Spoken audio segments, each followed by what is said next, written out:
Malalaki. Ayan po siya mga napaka-juicy. Hello ka-umami! Andito kami ngayon sa market dito sa bundok kung saan kami nag-camping, pero doon po kami sa taas nag-camping at bumaba. Tignan natin kung ano yung mga paninda nila dito. Ito daw yung mga prutas at gulay na sarili nilang tanim.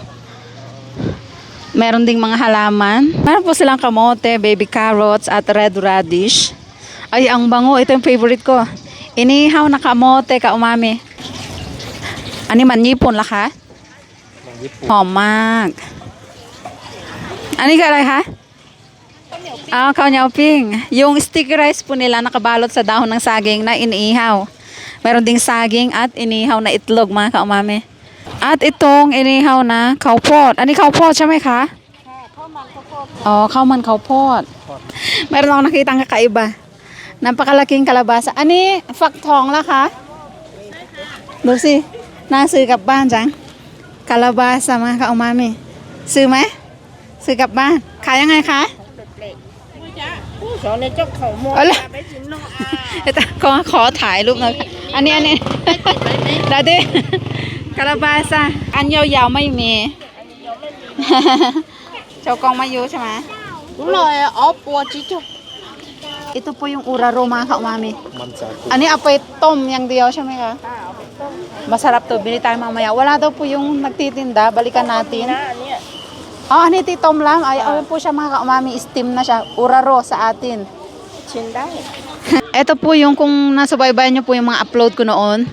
Pipino melon ang tawag dito. May iba't ibang kulay yung minukbang namin noon na in-order pa namin. Galing sa ibang lugar dito pala ang dami. At ganyan pala siya. Raay. Anong tawag doon?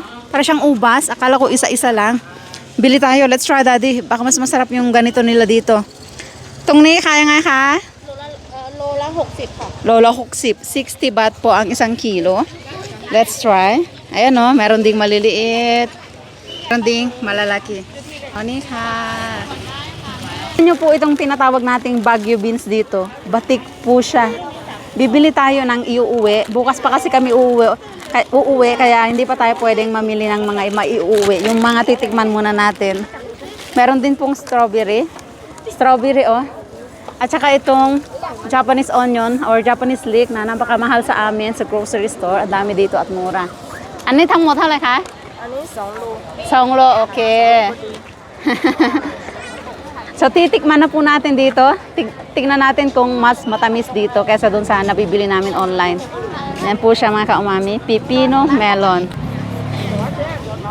Laman niya, para lang din pipino.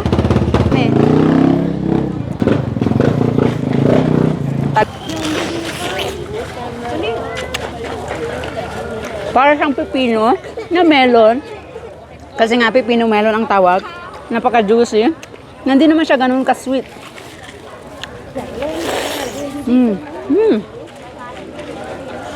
Dahil po dito ay tinatawag na Pink Village, dahil maraming sakura flower, meron din po silang mga paninda. Bibili po tayo at susubukang itanim sa aming lugar. Sana tumubo, no? Yung broccoli po nila, grabe, napaka-fresh. At itong lali-lali, ang dami din dito. Yung pipino melon po nila, meron ding green. At saka dilaw yung kinain namin noon. Pero purple lang yung binili natin. Ang dami. Fresco at napakamumura mga ka-umami.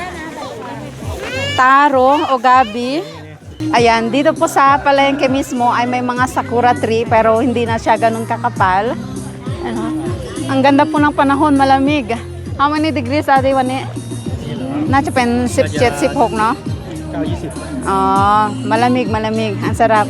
So, ilang po muna. Bukas tayo mamimili. At tingnan nyo to, may mga sumasayaw.